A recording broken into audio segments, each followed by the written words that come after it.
life is right here, nowhere else. So hello everyone, नमस्ते.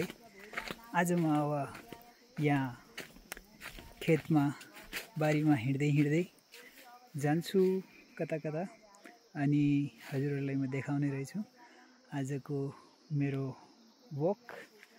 यो यहाँ रहेछ सुन्दर बारी अनि धेरै फलफुलहरुका रुख पनि रहेछ अनि धेरै यहाँ एकदम रमाइलो, न पोल्युसन न केही. शहर बजारदेखि टाढा अनि शहर बजारदेखि एकदम शान्त अनि रमणीय स्थल.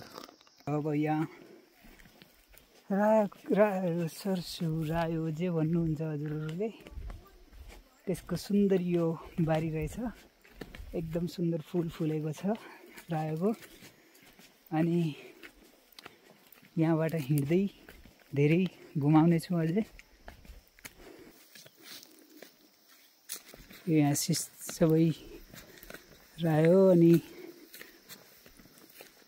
धान पनि छ, मिलेट, बार्ली अनि बारीहरुमा फेरि कता कता सिस्नो पनि आउँछ. सिस्नो भनेको नेटल अनि त्यो एकदमै पोल्छ कि अहिले जस्ट मलाई थोरै छुएको पातले अनि एकदम त्यो पोल्नी रहेछ अनि ध्यान नगएर त्यो लाग्यो अनि सिस्नो पोल्यो. सिस्नो म देखाउने छु हजुरहरुलाई. ल है, यो हेर्नुस्, यो रहेछ सिस्नो अनि यो छोएपछि एकदम पोल्छ अनि यसमा एकदम ख्याल राख्नुपर्छ. हजुरहरुलाई थाहा छ भने एकदम राम्रो, थाहा छैन भने हजुरहरु जहिले पनि बाहिर जाँदा अथवा ट्रेकिङहरुमा जाँदा यसलाई कहिले पनि हात दिइ नसमात्नुस्. तल जानी बिस्तारै. अनि यहाँ हाम्रो विभिन्न प्रकारको केराबारीको जस्तो रहेछ यो पार्ट. अनि तल चाहिँ उखुको बिउ छ. अहिले सबै उखु काटिसक्नु भएको छ अनि यो बिउ मात्रै यहाँ देखिन्छ हजुरहरुलाई. अनि नयाँ साना बोटहरु, ठुला बोटहरु धेरै देखिन्छ. केरा पनि त्यस्तै छ. यो सबै केरा छ यहाँ. यहाँ दुईटा सानो फर्सी देखेछ. ख्याल पनि गर्नुपर्छ किन माकडीहरुको जाला पनि धेरै देखिन्छ है. अनि त्यो ध्यान नदिएपछि माकडीको जाला यस्तो मुखमा आउँछ. अनि यहाँ हजुरहरुलाई म एकदम फर्सीको धेरै झुन्ड देखाउने छु. यो हेर्नुस्, यो सबै फर्सी छ यहाँ. यसमा कतिपय कुहिएको छ, कतिपय राम्रो पनि छ. सो यो छ यतातिरको पार्ट है. चाहिँ कोदो, मिलेट, सुन्दर रमणीय है. कति आनन्द. आहा है. ओके, जस्तै म हजुरहरुलाई भनेको कि माकडीहरु एकदम ठुलठुलो पनि हुन सक्छ यहाँ. सो म हजुरहरुलाई यो देखाउने रहेछु. यो हेर्नुस्, यो यहाँ एउटा माकडी रहेछ एकदम ठुलो. यो है. अनि यस्तो ठुलो माकडीको जाल रहेछ यहाँ.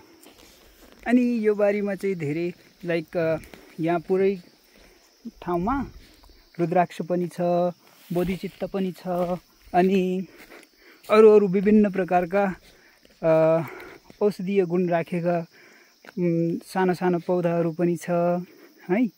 धान पनि छ, गहुँ पनि छ अनि के भन्छ त्यो बार्ली, जौ पनि छ. अनि यो लट्टे, यसले लट्टे भन्छ है, यो पनि छ यहाँ. एकदम मिठो हुने विभिन्न प्रकारको. अनि सबैभन्दा ठुलो कुरा, यो सबै बारीमा कतै पनि केही पेस्टिसाइडहरु युज गरेको छैन. सबै प्योरली अर्ग्यानिक है. यहाँ जौ अनि गहुँ दुईटै रहेछ. अनि यहाँ आमको रुखहरू पनि छ. एकदम दशहरी आम पनि छ. लोकल हाम्रो डिफ्रेन्ट तरिकाको आँपको झार पनि छ. सो अब म अर्को पाटोमा जाँदैछु अनि हजुरहरूले पनि यो सबै देखेर अनि मेरो अलि अनपर्फेक्ट नेपाली भाषामा हजुरहरूलाई ठिकै लागिरह्यो होला, कस्तो लागिरहेछ मलाई जस्ट कमेन्टमा भनिदिनु होला। अनि अब म हजुरलाई अर्को एउटा पाटो देखाउँदैछु, त्यो एकदम विशेष रहेछ। यो चाहिँ जौँ अनि गहुँको भयो। अब यो अर्को जुन छ नि यो वाला, यसमा धान रहेछ। यो सबै धान जुन छ त्यो बिउ पनि यसको बाहिरबाट आएको छैन।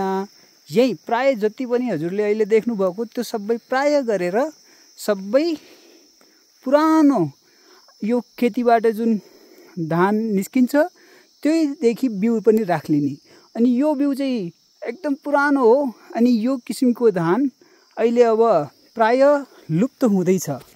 सो गाउँतिर लुप्त हुने प्रजातिका धेरै धानहरू कसरी जोगाउने त्यो अझै गाउँतिर यस्तो सम्भव छ। सहर बजारमा त खत्तम हुने लाग्छ सबै।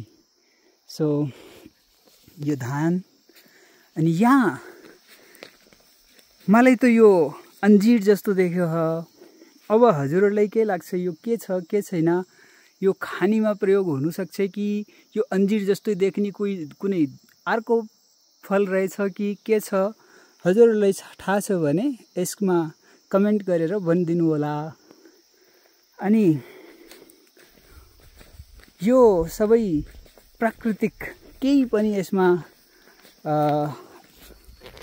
कुनै पनि प्रकारको पेस्टिसाइडहरू अथवा अजैविक युरियाहरू त्यस्तो केही पनि युज गरेको छैन। सबै प्योरली अर्ग्यानिक, नेचुरल, गाई गोरु भैँसी बाख्रा आदिको मल राखेर यो सबै खेती भएको रहेछ। कुनै प्रकारको केही प्रकारको विषादी राखेको छैन। वाउ, अद्भुत, कति एकदम आनन्द है। तर पनि अब गाउँमा कस्तो कस्तो सुन्दर सुन्दर अवसर छ। अनि अझै हाम्रो बुजुर्गहरू जुन लाइक रिटायर्ड लाइफ हुने टाइमको आमा बुवा, हजुरआमा हजुरबुवाहरू अझै पनि गाउँतिर मेहनत गरेर खेतीपातीको यो जुन प्राचीन पद्धति छ त्यसले जोगाएर अनि यस्तो राम्ररी शुद्ध सात्विक अनि अर्ग्यानिक खानपान जुन सहर बजारमा एकदमै दुर्लभ रहेछ।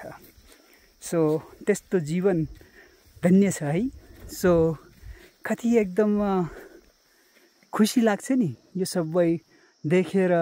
आहा, कस्तो लाइक सात्विक अनि शुद्ध जीवन, शुद्ध खानपान है। सो बिहान छिटो उठेर सबै यो काममा हाम्रो आमा बुवाहरू लाग्नुहुन्छ अनि पछि बेलुका 9-10 बजेसम्म उहाँको यो सबै काम चलिरहन्छ। अनि यहाँ एकदम रमणीय अनि यो काम जुनलाई आउँछ भने उहाँलाई त एकदम आनन्द छ है। तर अफकोर्स त्यसको लागि आजको टाइममा मान्छेले पछि सर्भाइभलको अनि धेरै विचार पनि आउँछ, अर्थव्यवस्थाको विचार पनि आउँछ। सो त्यो कसरी के म्यानेज गर्ने त्यो पनि पोइन्ट हो। बट हजुरहरूले अहिले त जुन फार्मिङमा हुनुहुन्छ, एग्रिकल्चर लाइफमा हुनुहुन्छ, उहाँले धेरै नयाँ नयाँ इन्भेन्सन पनि गर्नुभएको छ अनि अनुसन्धान अझै कन्टिन्यू चलिरहेछ। सो आई थिङ्क जुन विज्ञ हुनुहुन्छ एग्रिकल्चरमा उहाँले धेरै यस्तो अनुसन्धान गरेर अनि अरू फार्मिङ गर्ने जुन परिवार हुनुहुन्छ जहाँ पनि उहाँले यसको ब्यौरावार एक्सप्लेनेसन पनि दिनुपर्ने रहेछ। यहाँ धेरै एकदम शान्त। अब म एकछिन साइलेन्स राख्छु अनि हजुरहरूले सुन्नुपर्छ यहाँको सुन्दर यो आवाज।